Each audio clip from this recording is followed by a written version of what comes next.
Sahabat daerah sekalian, saya membahas hal yang ngeri-ngeri sedap ya, soal soal leadership Megawati Soekarno Putri di PDIP. Nah, kebetulan saya interview Masinton kemarin ya, dan bisa menangkap beberapa poin walaupun tidak eksplisit disampaikan. Salah satunya adalah bagaimana mempertahankan terah Soekarno di dalam leadership atau kepemimpinan di PDIP. Dan ini menjadi isu yang potensial untuk memecah PDIP dalam Pilpres 2024. Ya, inilah dinamika politik namanya.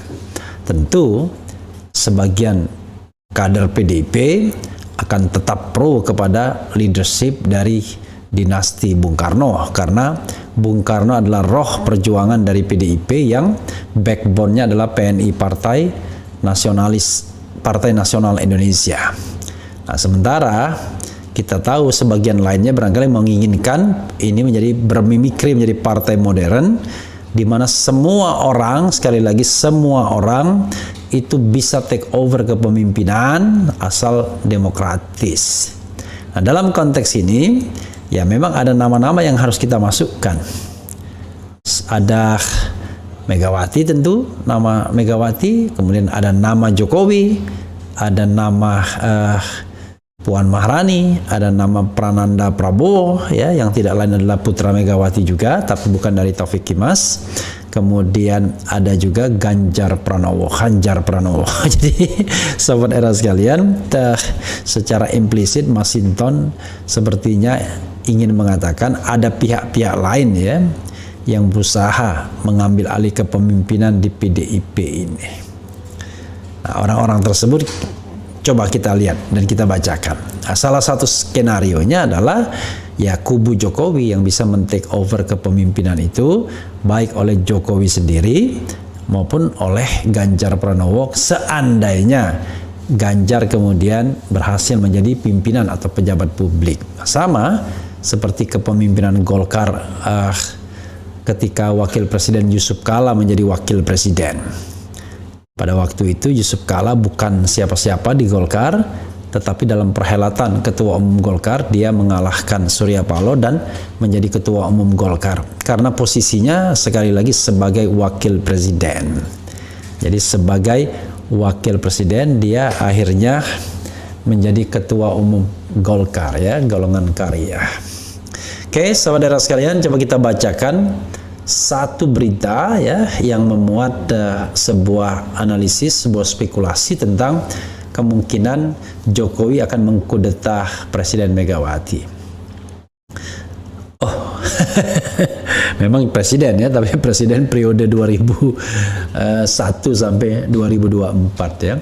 Gawat, Jokowi kudeta Megawati dari kursi Ketua Umum PDI Perjuangan bisa terjadi ya. Sebagaimana dilansir oleh poskota.co.id. Coba kita bacakan. Jakarta, poskota.co.id, figur dalam partai politik memang jadi kekuatan tersendiri. Pada PDIP terdapat sosok Megawati yang sudahlah menjadi tiang sosok kekuatan partai banteng tersebut. Namun saat ini kekuatan Presiden Jokowi juga harus perlu diperhitungkan. Jadi banyak pertanyaan, mungkinkah kekuasaan Ketua Umum PDIP dapat dikudeta Jokowi? Tanda tanya. Pengamat komunikasi politik Universitas Padjadjaran Unpad, Dadang Rahmat menilai potensi Ketua Umum PDI Perjuangan Megawati Soekarno Putri dikudeta oleh Presiden Joko Widodo. Namun kudeta tersebut nampaknya agak sulit dijalankan. Kira-kira ya. Dadang Rahmat turut memberikan contoh beberapa partai yang dulu punya sosok kuat. Kalau misalnya Golkar itu relatif kalau dulu di awal-awalnya selalu militer, kesininya pengusaha dan bisa dari kelompok manapun, dari faksi-faksi yang selama ini ada di Golkar, itu dinamis tegasnya. Selain ada PKB, menurutnya partai ini tidak akan jauh dari lingkar-lingkar NU. Di partai ini juga punya pengaruh kuat keluarga Gus Dur terbilang signifikan, tapi jangan lupa keluarga Gus Dur pun ini ya kan. Oke. Namun untuk PDIP, Dekan Fakultas Ilmu Komunikasi Fikom Unpad ini menilai bahwa saat ini sangat kental dengan keluarga Bung Karno. Memang ada kemungkinan Megawati dikudeta seperti Gus Dur dikalahkan Caimin. Sebab dalam politik semua kemungkinan bisa saja terjadi. Tapi peluang itu teramat kecil. Ini lantaran PDIP dibangun dengan landasan ideologis yang kultural, yaitu ideologis dari keluarga Bung Karno. Jadi saya melihat sampai saat ini ada potensi kudeta, tapi tidak terlalu besar atau belum besarlah, ucap Dadang. Kecuali kalau nanti dari keluarga Bung Karno-nya sendiri yang kemudian melepaskan tutupnya.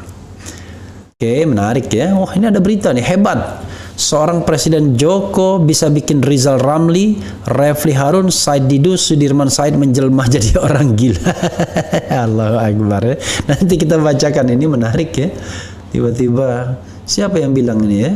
Yang bilang ini biasanya yang narasinya nggak lepas-lepas dari itu aja ya. Oke. Okat oleh menurut oke. Gus Dur kondisi di zaman SBY Indonesia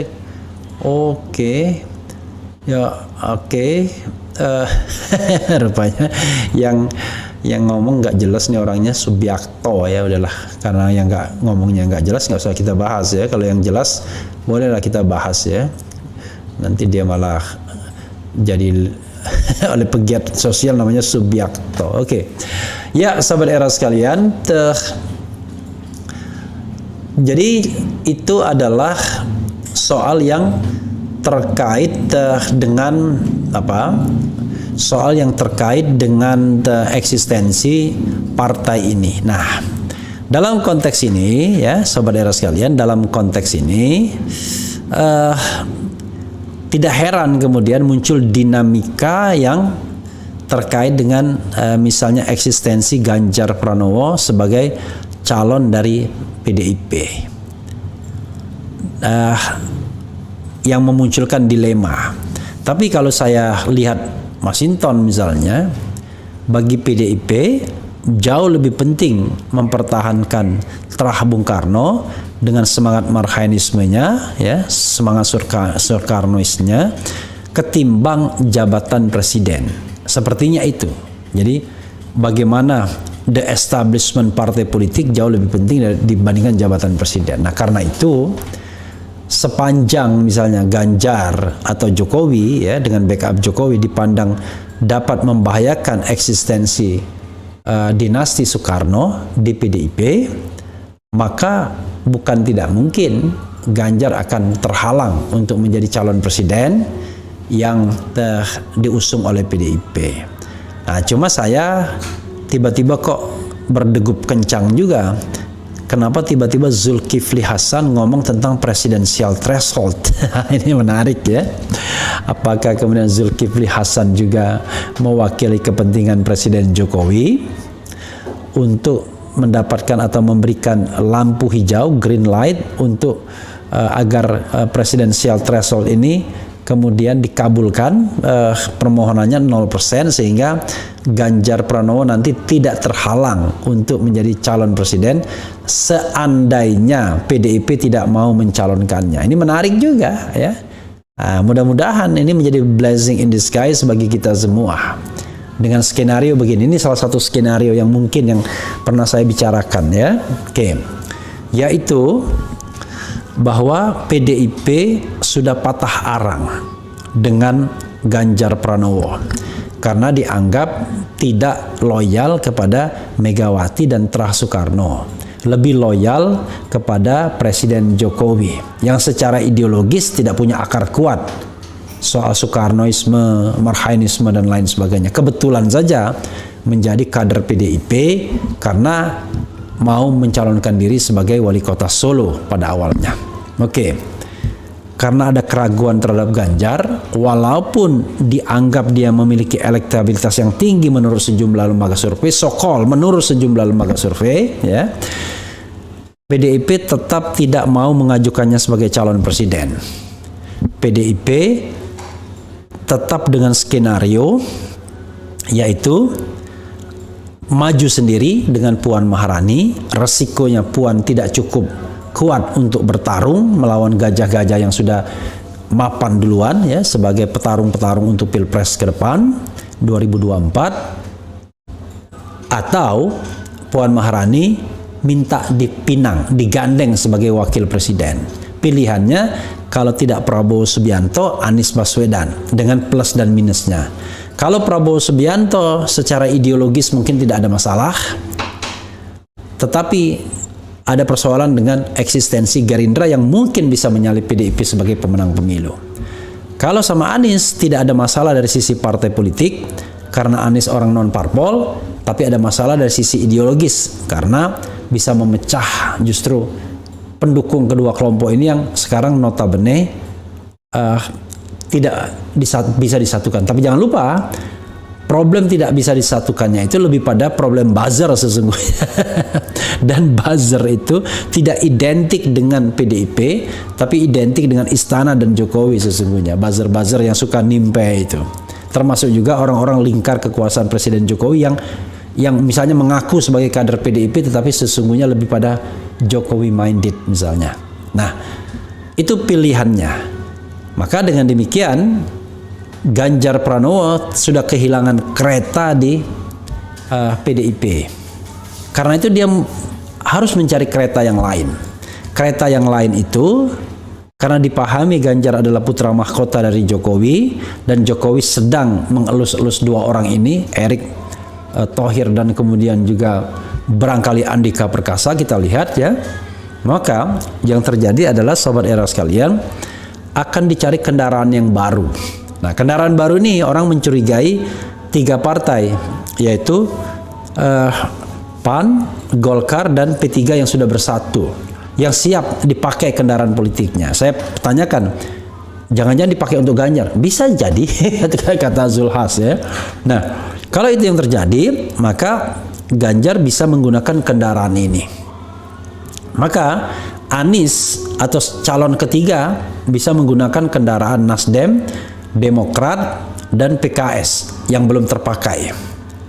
Maka dinamikanya adalah tinggal PKB. PKB mau gabung kemana? Apakah gabung ke bloknya Ganjar? Apa bloknya katakanlah Prabowo Puan? Atau ke blok Anies misalnya. Itu skenario 3 ya kan.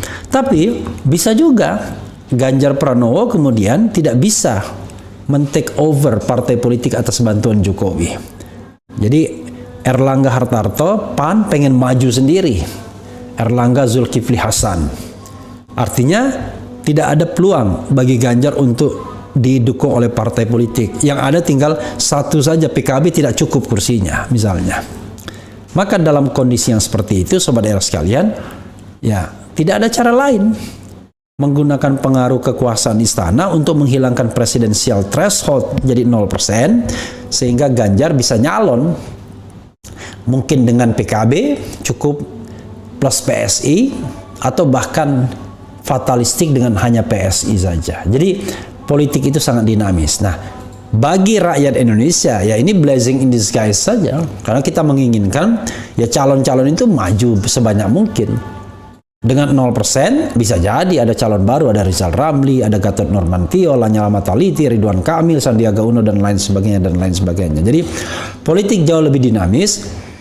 Kuncinya ada pada hubungan antara Megawati dan Jokowi.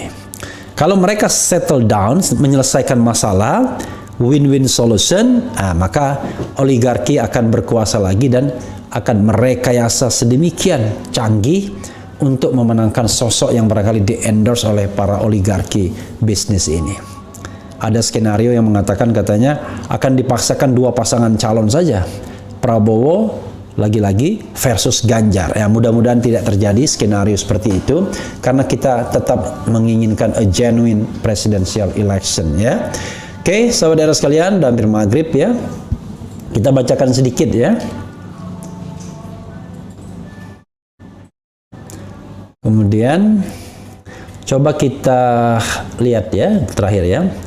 Dalam politik tidak ada kawan, tidak ada lawan yang abadi, saling menjegal dan merampas hak orang lain seringkali dilakukan demi ambisi kekuasaan.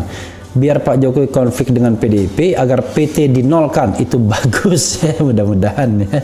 Jadi karena Ganjar tidak dapat kereta, Erik tidak dapat kereta ya, Andika tidak dapat kereta, presidensial threshold jadi 0, sehingga pertarungan jauh lebih genuine ya. Kemudian Jokowi takut dengan kekuatan elit global, tidak seperti Soekarno. Kemudian lebih baik Om Joko pro Putin, jangan Amrik. Insya Allah 2024 presiden terbaik, amin ya. Kemudian jika Prabowo dan Ganjar lebih baik, tak usah diadakan pemilu, buang-buang duit ya. Kemudian kagak mungkin Pak Jokowi berkhianat ame Ibu Mega, sesuatu hal yang mustahil. Enggak juga ya, di dalam politik kemungkinan-kemungkinan bisa saja terjadi. Jadi kata berkhianat itu sebenarnya tidak pantas juga di dalam politik, karena politik itu sederhananya adalah struggle for power. Jadi kalau hari ini misalnya yang berkuasa kelompok ini, ya bisa jadi nanti berkuasa kelompok yang lain, atau bahkan kelompok yang tadinya berseberangan menjadi berkawan. Itu biasa dalam politik ya. Kemudian suka-suka mereka lah, mau kudeta-kudetaan berdua, mau rame-ramean, masa bodoh lah. Sudah bosan melihat mereka berdua, seperti tidak ada berita lain di negeri ini untuk selalu memberitakan mereka. Ia mau tak mau karena he is presiden. He is the chairwoman of the ruling party. Jadi nggak mungkin juga kita tidak membicarakan Presiden Jokowi yang notabene adalah presiden, dan Ibu Mega yang notabene adalah ketua umum dari the ruling party. Ya, itu saja saudara sekalian.